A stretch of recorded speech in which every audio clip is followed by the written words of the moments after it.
Binge watch and learn on TRS Clips. You reported Kargil from on ground.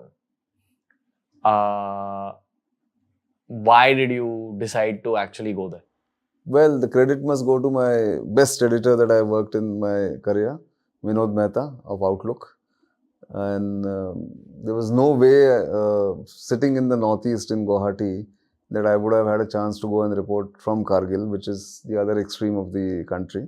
From east to northwest, he sent me because he said, this fellow knows the military a little bit. He interacts with them regularly. He also travels in the toughest parts of the northeast without complaint. So let's send him there. And one fine day, one afternoon, so it was all of a sudden that I get a call, come to Delhi, your tickets for Leh have been done. So I said, why? So you're going and reporting from Kargil. That's how it happened. First emotion in your heart was? Well, big opportunity, also big responsibility, and then a bit, 1% of fear, because I already had a family to support, two boys, my wife. We were already married for 10 years, 11 years. But that was the last thought, of course. First was excitement. Second was apprehension, whether I'll be able to bring the correct reports. I'd never reported outside Northeast till then. So I'd done about 16 years in the profession by that time. But all of it reporting the 7 states or 8 states of the Northeast. Basically, correct reports would depend on the conversations you'd end up having in Kargil. Exactly. And the understanding and the kind of interpretation that you could do and what was happening on ground. So I came to Delhi, and the next morning, early morning, there used to be flight to Leh. We landed in Leh. I was given a rookie photographer with me. Vinod Mehta was insistent always that every print story must be accompanied by great photographs. So there was a photographer with me. And I flew in there on a Wednesday morning, and I was told by Saturday afternoon, your report has to be, in fact, Friday night, your report has to be on the Delhi desk. So barely 2 days to work on. And that was the scary part, the first week or the first 4 days. Because after we reached there, Wednesday evening, that time Kargil used to take about 9 hours from Leh by road. So we first hired a cab, piled on some rice, some biscuits, some water, because there was no hotels there to stay in or even get food. We were told about it. I mean, couple of my colleagues, senior colleagues, had been to Kargil before me for the previous 2 weeks. So some input was there. So we went, and there was no place to stay. So the first 2 nights we slept in the sumo by the riverside in Kargil, and started with the threat of with the threat of the shelling and the firing, all that. But frankly, I mean, okay, Kargil was a high point, certainly, no doubt, because the high point came after the war, in the sense that I dug out, thanks to my editor's encouragement, stories that were uncomfortable for the army and the government. We raised questions about intelligence failure. We raised questions about what went wrong and what could have been avoided, and so many deaths could have been avoided. All that we did in cover stories of Kargil. So they were the tougher part, the stories to do. But that time, in those 45 days that I was there, from maybe 3rd or 4th of June to 26th of July, every week we used to travel between Leh and Kargil and Dras and Batalik, all those places which became famous later. Vikram Batra, I met the famous Vikram Batra. Met him. And third day after that, he died in that action. So there is a photograph of him standing in front of a long, big gun, machine gun, which he had captured in the first operation that he had done.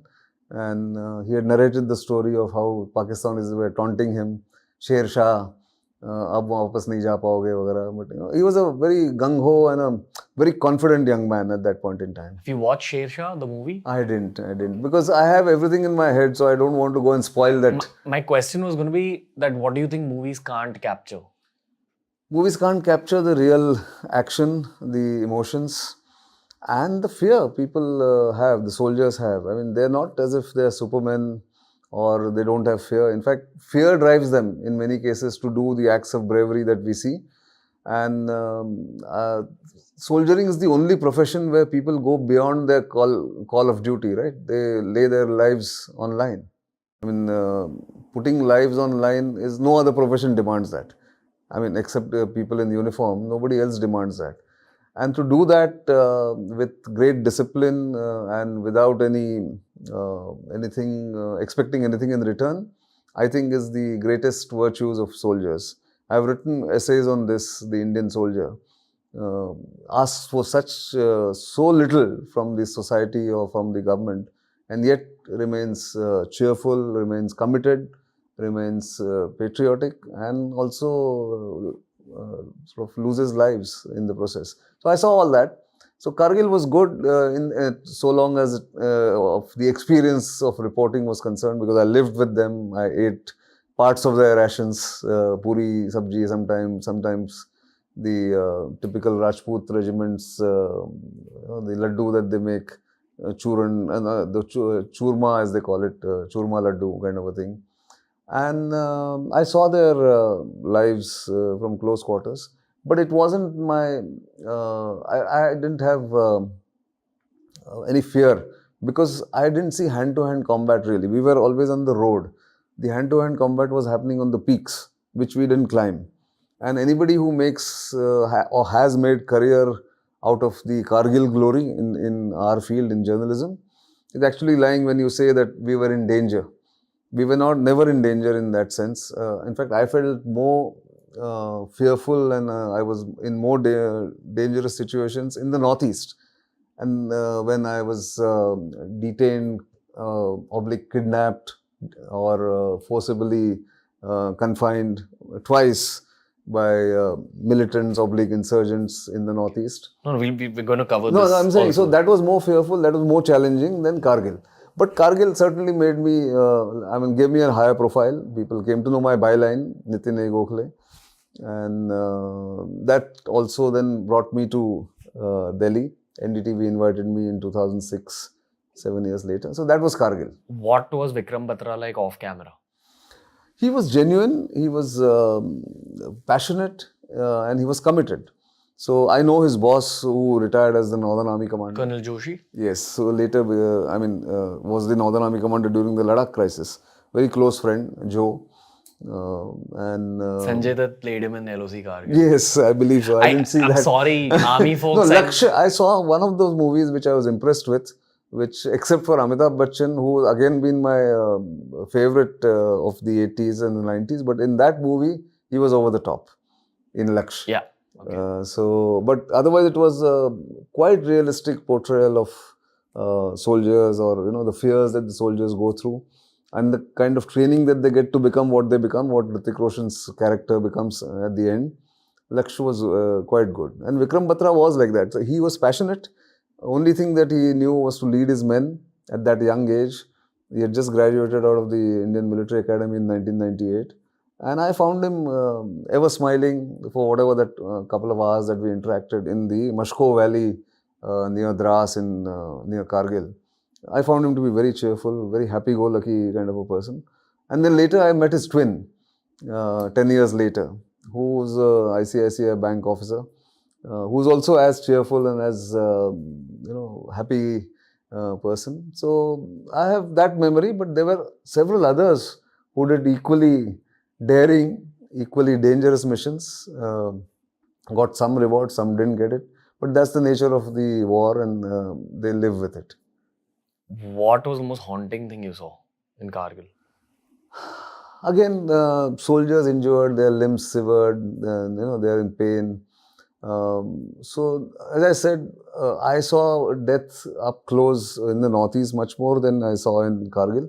Because if it happened on the peaks, and they were then carried into the ambulances or in the helicopters. Didn't see that. But what I saw as a collective psyche of the Indian soldier was, he doesn't question orders. He is fully committed to what is to be done at whatever cost, even to the cost of his life. And knows only one thing, that they are here to do a job, and they will do it without reservation, without questioning. I think for me, that is the greatest virtue, and that remains in my mind. It's not haunting, but it's something that I respect them enormously for, as far as the Indian soldier is concerned. That was the one moral of the story you got from that story of your life. Absolutely. Greatness of the Indian Army. And greatness of the Indian Army, the commitment that they have to this nation. Okay. The Indian military in general. Indian military, of course. Okay. So TRS Clips has all sorts of videos and all sorts of playlists. Make sure you explore the channel by subscribing and heading to our homepage and reading through all the playlists.